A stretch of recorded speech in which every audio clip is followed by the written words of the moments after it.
ეს დაიწყო ვარდების რევოლუციის შემდეგ. მე ვილნიუსში ვიყავი წასული, 2013 წლის ბოლო იყო. და მაშინ ჩემს სახლს ვარემონტებდი, რომ ოჯახი გადმომეყვანა ვილნიუსიდან.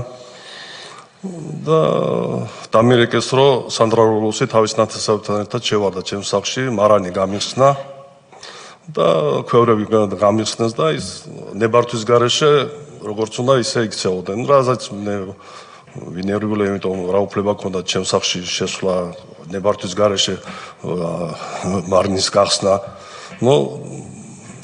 ახალწლის წინადღეს კიდე ამერიკა კეზერაშვილმა შეხვედრა მოვიდა თქვენთანავ. მე ახალწლის შემდეგ არჩევნები იყო გაგრას 4 რიცხვში, საპრეზიდენტო არჩევნები და მე ჩამოვედი და 3 რიცხვში კეზერაშვილი დაცვასთან ერთად და გიაბულაძეს არქიტექტორს დაუძახე, რომ მოდი მეთქე რაღაც ჩემს სახლის თემაზე უნდა ლაპარაკი და მაშინ კეზერაშვილმა დაგვიფიქსირა. ეხლა ესე სახლში შევარდა სანდრა ცოტა გაუგებარია და რო აღწეროთ რა მსმენელისთვის სახლი სად არის, აი რატო სახლი დღევანდელი რეზიდენციის წინ პრეზიდენტის რეზიდენციის გვერდით და ამიტომაც უცებ გადავიდა და რომელი წელი ეგა 2013 წლის დეკემბრის ბოლო რიცხვი რომელი რეზიდენცია ეხლა ყოფილი რეზიდენცია ყოფილი რომელიც სააკაშვილმა აიგო კი ბატონო იქ იყო თქვენი სახლი წინ მე სახლს ვარემონტებდი და ოჯახი უნდა გადმოვეყვანა 2004 წელს და სანდრა გულისხმობთ მიხეილ სააკაშვილის მეუღლეს? მიხეილ სააკაშვილის მეუღლეთ ჰოლანდიდან ჩამოვიდნენ მისი ნათესაობა და მოინდომა ალბათ რა იცი და სახლი დაკეტილი არ ქონდათ? დაკეტილი მქონდა, მაგრამ შევიდნენ გააღეს. დაცვამ გააღო ალბათ? კი.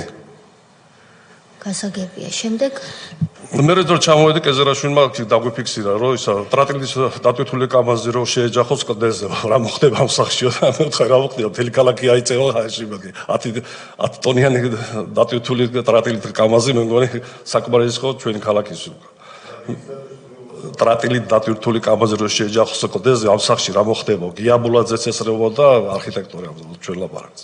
მე ვთქვი აქ ეს სახლი საღარ იქნება და საერთოდ გარშემო ყველაფერი იმას გიზდა. მე კი ვთქვი რა ქვეყანის საშემნელო გინდათ მეთქი რომ ტრატილი დატვირთულმა კამაზე მოიაროს ქალაქში მეთქი. ეს უფრო დაუფიქსირე და აღარ გვინ არაფერი წავიდე.